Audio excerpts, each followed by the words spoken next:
और अब बड़ी खबर, महाराष्ट्र में नतीजों से पहले ही सीएम पद पर महाविकास अघाड़ी में सियासी वार पलटवार जारी है। प्रदेश कांग्रेस अध्यक्ष नाना पटोले ने ऐलान कर दिया है कि अघाड़ी में सीएम कांग्रेस का ही होगा, जिस पर संजय राउत ने पलटवार करते हुए कहा है कि अगर सोनिया गांधी, राहुल या मल्लिकार्जुन खड़गे ने दिल्ली में कोई नाम तय किया है तो नाना पटोले को उनके नाम का ऐलान करना चाहिए। वहीं एनसीपी ने इस मामले में खुद को किनारे कर लिया है, तो वहीं महायुति इस मामले में तंज करते हुए अघाड़ी के नेताओं पर हमलावर है।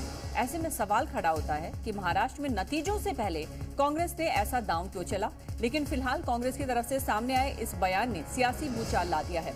महाविकास अघाड़ी में खलबली मची हुई, सीएम के नाम को लेकर अब ये तनातनी सामने आने लगी है। महाविकास अघाड़ी में पटोले के बयान पर संजय राउत ने फिलहाल किनारा कर लिया है, लेकिन ये कहा गया है कि अगर कांग्रेस ने नाम तय किया है तो पटोले उसका ऐलान करें। अगर दिल्ली में किसी नाम पर सहमति बन चुकी है तो नाना पटोले उसका ऐलान करें। कांग्रेस की लीडरशिप में ही सरकार महाविकास आघाड़ी की बनेगी।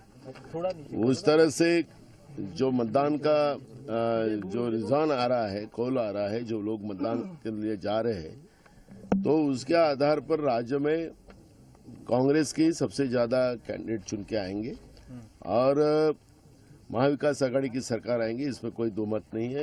ये काले पत्थर पे सफेद लकीर है। और जिस तरह से बीजेपी ने भारतीय जनता पार्टी के राष्ट्रीय महासचिव विनोद तावड़े ये पैसे बांटते हुए पकड़े गए एक होटल में, जहां वो रुक नहीं सकते, जहां उनका 5 बजे के बाद उनको वहां रहने का कोई व्यवस्था नहीं रह सकते, जो चुनाव के जो नियम है उसका भी पालन उन्होंने नहीं किया। और वहीं इस मामले में अब संजय राउत ने कांग्रेस पर तंज कसते हुए कहा है कि अगर कांग्रेस का सीएम बनने वाला है तो नाम का ऐलान होना चाहिए। वहीं बीजेपी ने तंज कसते हुए कहा है कि महाविकास अघाड़ी ओवर कॉन्फिडेंस का शिकार हो गई है। नहीं, मैं ये नहीं मान लूंगा और कोई नहीं मानेगा कि महाविकास आघाड़ी की सरकार हम बैठकर तय करेंगे।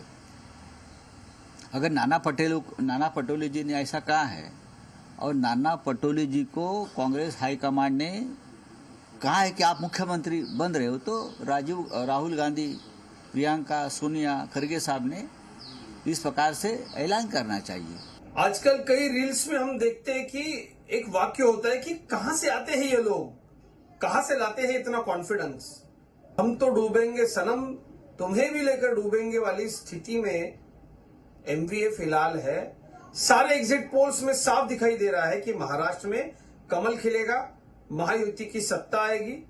इसके बावजूद सत्ता के सपनों में खोए हुए इन लोगों को कौन बनेगा सीएम की होड़ में एक दूसरे के पैर खींचने हैं।